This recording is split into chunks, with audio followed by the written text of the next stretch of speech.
Hello everyone, my name is Isaac Jr. Olowolafe, President and CEO of Dreammaker Incorporated, Dreammaker Realty / Dream Fund Holdings, and you're watching Passion Pursuits.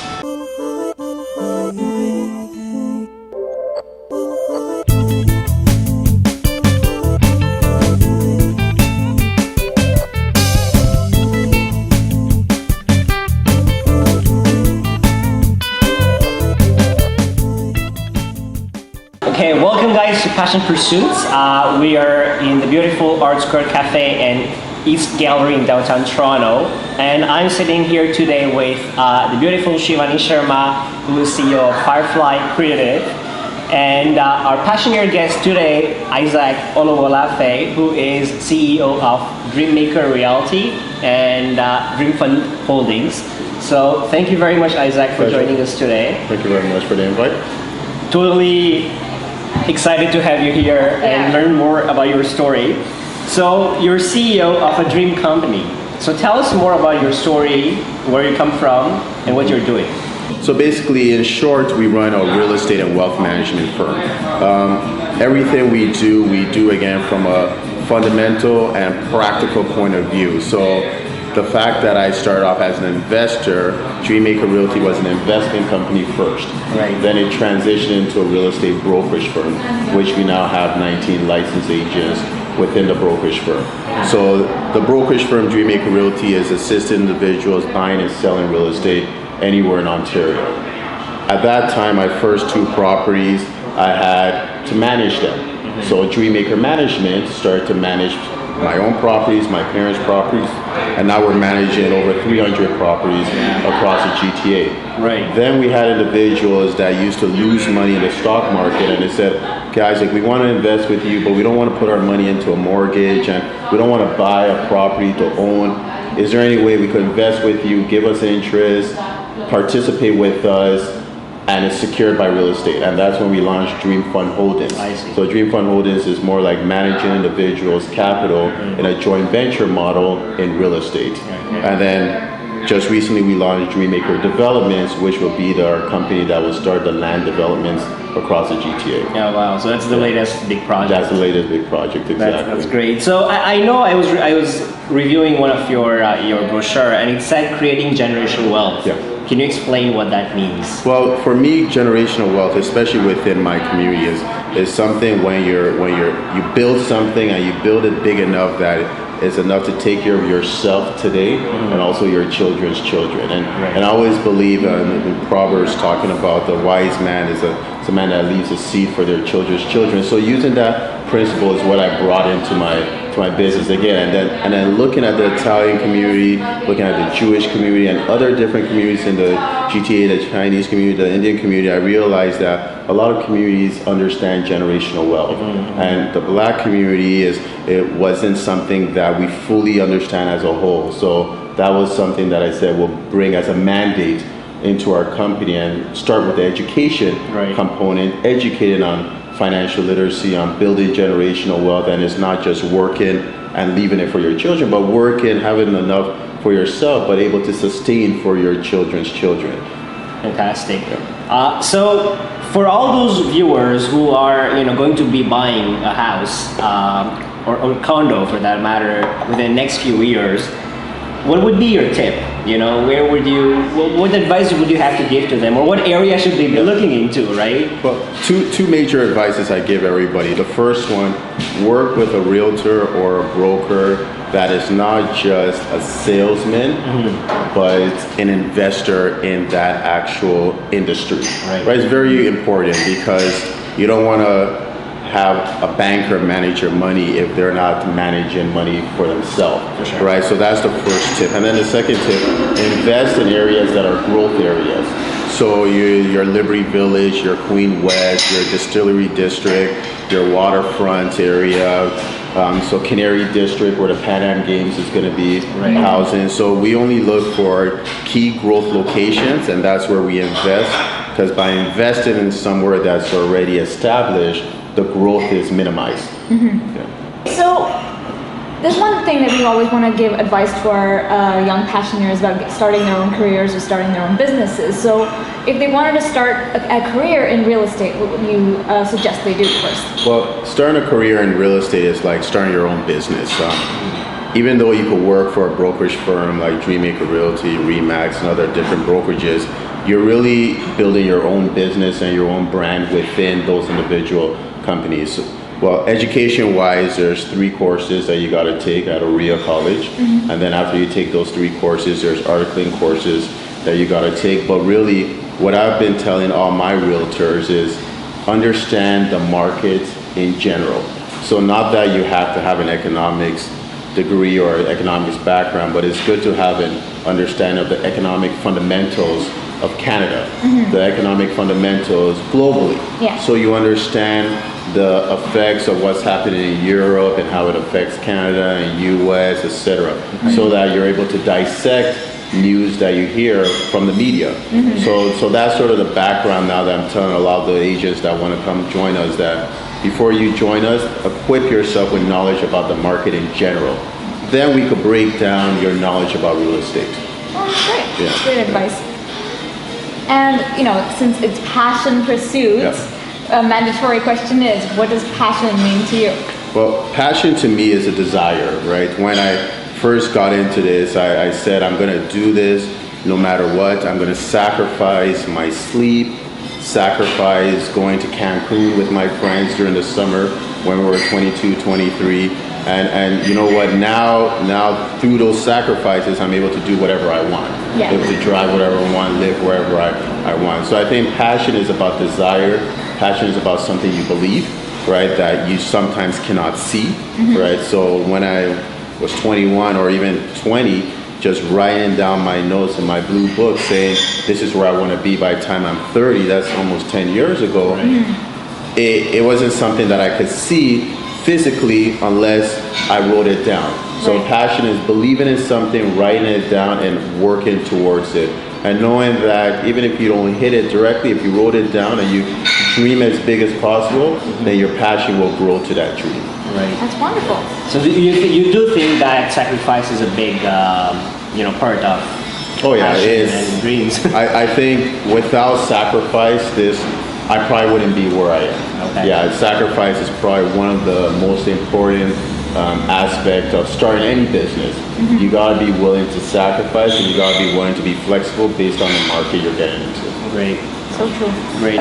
So you mentioned UPS quite a few times. Yeah. How many hours did you work then? To be honest, And that was when you were you were going to school. yeah, right? correct, Okay. correct. So yeah, I was going into my second year of university. I started at UPS. Again, I would work from 12 midnight to about 4 o'clock, 5 o'clock in the morning, Okay. Monday to Friday.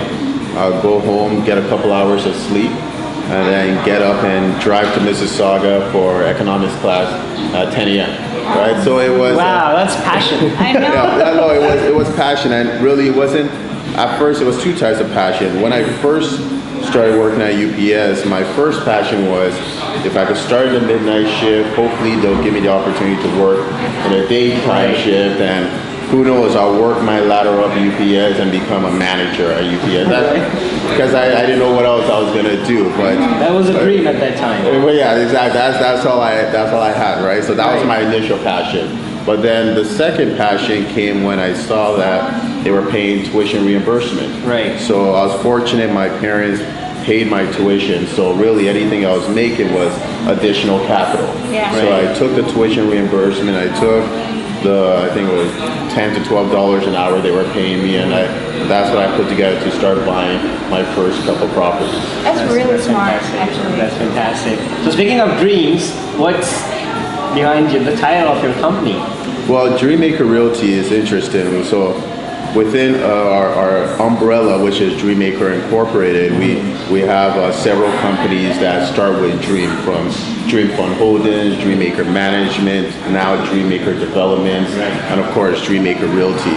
And really, I think the idea really came to me in a dream. I truly believe that because and I wouldn't say in a dream while I was sleeping, because I didn't get that much sleep during that time. I was working at UPS, but I think it really came to me in the moments where I was just thinking of what I could do in the future.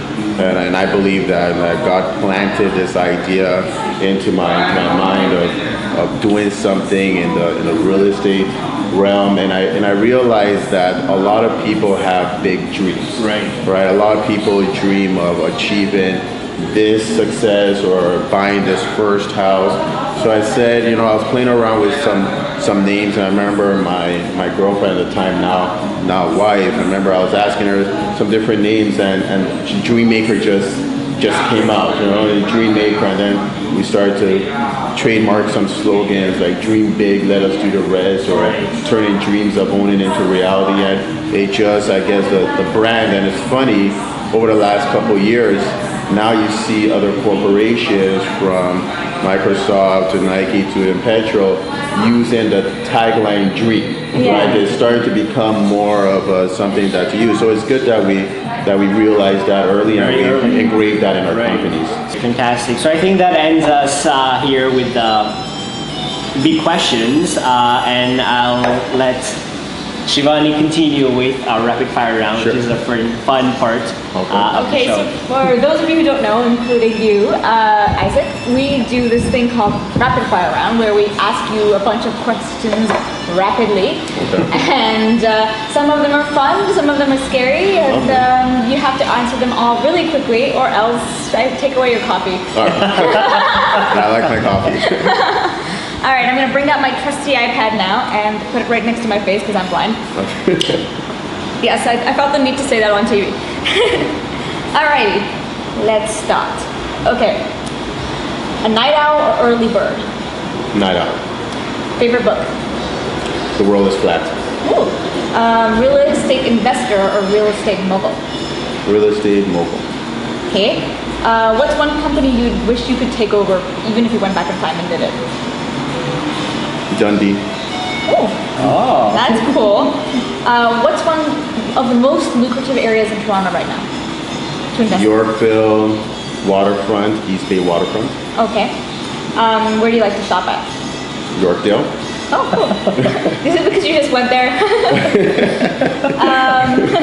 Okay, what's one word that comes to mind with the word money? Generational wealth. Business. Buffett. Passion. Dreammaker. Dream. Quick. Big. Nice. Great. Okay, this is a random one. One word that comes to your mind with the letter M, and it has to be related to business or passion or money. Monique, my wife. Oh, Nice. that's sweet. That is sweet. Nobody ever says stuff like that.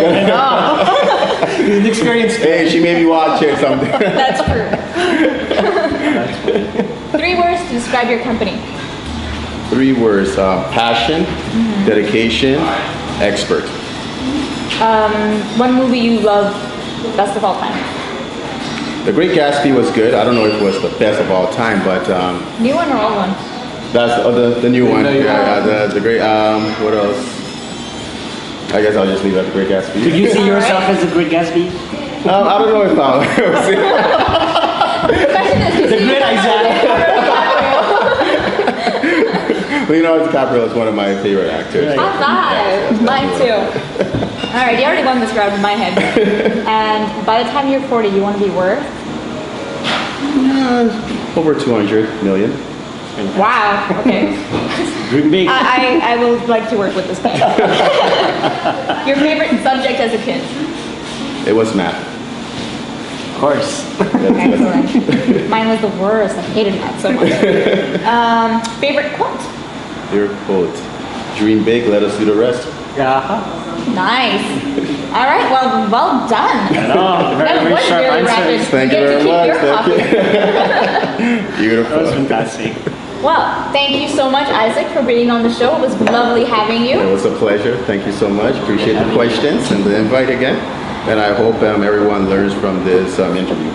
Absolutely. Anything you'd like to leave your audience with? Well, last thing is, again, passion is something that you gotta believe in. Don't let anybody push you away from your passion if you truly believe it, and just be willing to sacrifice for that passion, and that passion will turn into a dream, and that dream will turn into a reality.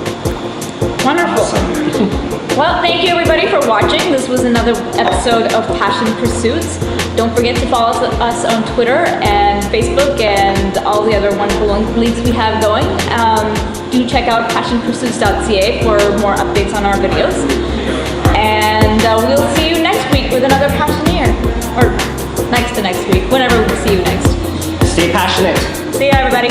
Bye. Okay, welcome guys to Passion Pursuits. We're looking at it. Next. I should probably put my phone down. Born in Nigeria. I came here at the age of 4. Okay, that's distracting. So we'll just really wait for them to Yeah, there's one thing we can't really stop. I don't people come to me. Well, that went good. One shot.